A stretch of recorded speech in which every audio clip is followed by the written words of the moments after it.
Olá a todos, nessa aula eu vou mostrar para vocês como funciona o programa FreeMat. O FreeMat é um programa de cálculo matricial de código aberto, né, um software livre. Então esse software é gratuito e pode ser modificado por qualquer usuário que tenha conhecimento de programação. Então para começar a gente deve baixar o programa. Então a gente vai no Google, escreve FreeMat. Vai baixar umas opções. Nessa primeira opção, o SourceForge, a gente entra, vai aqui em Downloads, Download FreeMat. E aqui ele vai baixar o programa. Ele é um programa relativamente pesado, então é bom a gente fazer isso quando a gente não está usando o computador ou em algum momento em que a gente não está usando a internet, tá? Ele tem aproximadamente 54 megas, tá? E isso aqui está sendo gravado em 2018, tá? Se você assistir esse vídeo em outra época, provavelmente você pode ter uma diferença de tamanho. Tá, então você vai baixar. Assim que você baixar, você clica aqui, mostrar na pasta, ele vai mostrar aqui o programa. E aquele procedimento normal, né? Dá 2 cliques e vai seguindo as instruções. Até aí não tem grande novidade. Bom, depois que o programa estiver instalado, a gente vai aqui no logo do Windows, em FreeMat, ou simplesmente a gente digita FreeMat. E vai aparecer esse logo aqui, azul. Parece uma bolinha com uma seta. Vai carregar. E aqui é a janela principal da primeira vez que você abrir o FreeMat. Então aqui a gente consegue encontrar 5 janelas principais. Essa primeira janela, onde tem o cursor clicando aqui nessa janela maior, é a janela de comando. Então é aqui que vão ser colocados os comandos que você vai dar para o computador. Aqui em cima, à esquerda, tem o explorador de arquivos, né? Aqui embaixo o histórico de instruções que vocês colocam na janela de comando. Assim que vai colocando na janela de comando, esse histórico vai sendo alterado. E aqui as variáveis que a gente vai construindo durante os nossos procedimentos. Aqui embaixo o debug serve para a parte de programação, enquanto a gente não vai entrar nisso. Então o FreeMat ele funciona como uma grande calculadora. Então a gente pode fazer operações como soma, por exemplo, 1 mais 3. Subtração, 5 menos 2. Multiplicação, por exemplo, 9 vezes 2, e divisão, 8 dividido por 5. Então reparem que cada vez que eu digitei o valor e apertei Enter, aparece aqui a ANS, que é a resposta, Answer em inglês. 4, 5 menos 2, 3, 9 vezes 2, 18, 8 vezes 5, 8 dividido por 5, 1.6. Todas as instruções que eu coloquei na janela de comando foram colocadas aqui no histórico. Então se eu precisar recuperar alguma delas, por exemplo, vamos dizer que eu queria, na verdade era 9 vezes 3, eu digitei errado. Então eu vou com as setas para cima ou para baixo, as setas do teclado para cima e para baixo, e aqui eu altero 9 vezes 3, 27, e aqui apareceu no histórico. Além disso, a gente pode usar variáveis. Então, para a gente colocar uma variável, por exemplo, a variável A vai receber o valor de 3. A variável B vai receber o valor de 5. Reparem aqui na janela de variáveis que apareceram A, 3, B, 5.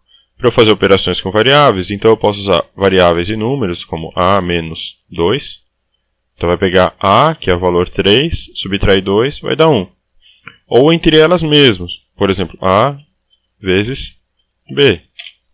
Tenho 15. Então eu pego o valor de A, que é 3, vezes o valor de B, que é 5. E a gente tem 15. Se eu quiser mudar o valor de uma variável, eu simplesmente redefino essa variável. Então, A igual a 7, por exemplo. Aqui, ó, atualizou. Era 2, agora é 7. E se eu refizer essa conta, ó, A vezes B, A com a seta para cima, A vezes B, agora deu 35. Da outra vez tinha dado A vezes B, tinha dado 15. Agora deu 35. Então, essencialmente é isso, né? A janela de comandos, a janela de históricos, que podem ser recuperados com a seta para cima e para baixo. E acreditem, daqui a um tempo, isso aqui vai ser bem útil, essa instrução para cima e para baixo. E aqui as variáveis para a gente verificar se os valores estão corretos. Uma outra função importante que vamos utilizar é utilizar arquivos. Tá? Então, o Freemat ele utiliza dois tipos de arquivos. Um é o arquivo de função, que essencialmente ele faz conta, e um arquivo de script, que faz o passo a passo para as contas serem feitas. Então, o script ele dá as regras gerais e ele vai mandando para a função calcular. Tá? A gente vai ver vários exemplos durante o semestre, mas aqui eu quero mostrar para vocês como a gente trabalha com esse tipo de arquivo. Então a gente precisa ter uma pasta de trabalho. Eu sugiro para vocês, a primeira vez, irem na área de trabalho, criem uma nova pasta, coloquem o seu nome, aluno, por exemplo, e essa pasta vai ser a sua pasta de trabalho. Quando você vier no Freemat, aqui em cima, você vai ter aqui uma pasta. E aqui em amarelo é o que você escolhe para selecionar a pasta. Então você vai colocar aqui, Choose Dir, você vai lá na área de trabalho, a pasta aluno, selecionar pasta. E aqui tem todos os arquivos que estão dentro dessa pasta. Como essa pasta acabou de ser criada, então essa pasta está vazia. Então sempre que a gente for rodar algum programa, a gente deve verificar se a gente está escolhendo a pasta onde o arquivo está colocado. Bem, então agora eu baixei o arquivo e coloquei aqui na pasta aluno. Tá? Então se eu vier aqui na área de trabalho, eu vou ter dentro da pasta aluno o caso 1.m. .m é justamente o arquivo usado pelo Freemat. Quando eu venho aqui no Freemat, esse arquivo devia estar aqui no explorador, mas ele não está. Por que ele não está? Porque eu preciso atualizar a pasta. Então vocês façam o seguinte, escolhem uma outra pasta qualquer, e na sequência escolham de novo a pasta aluno. E aí ele atualiza aqui. Então aqui está o arquivo do caso 1 que a gente vai utilizar hoje. Ao dar 2 cliques, abre uma nova janela com as instruções aqui do caso 1. Tá? Então aqui é uma função que a gente vai usar para calcular a concentração. Bom, então como faremos para rodar o programa? A gente vai ter que vir aqui na função caso 1 e vai ter que colocar esses valores, né? CA1, CA0, Q e volume. Nós vamos tirar esses dados do seu grupo, né? Então cada equipe vai ver aqui o seu número e colocar os valores correspondentes. Eu vou utilizar os valores da equipe 20. Tá? Então a equipe 20, o CA1, que é o primeiro valor, está na primeira coluna, é 0,013. O CA2, 0,05. O Q, que é a vazão, 0,025. E aqui tem o diâmetro e a altura do tanque, eles vão ter que calcular o volume do tanque, né? A partir do diâmetro da base do tanque e a altura do tanque. Tá? Então, a gente vai vir aqui no Freemat, né? Na janela de comando aqui, vai escrever caso 1, abre parênteses, e vai colocar esses valores separados por vírgulas.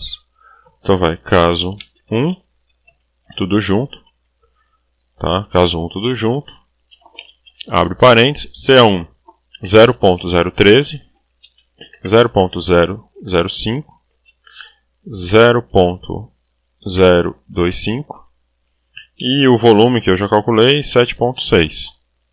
Ao dar Enter, vão acontecer três coisas. Vai aparecer esse gráfico, tá? Se for a primeira vez que você estiver rodando, vai aparecer esse gráfico.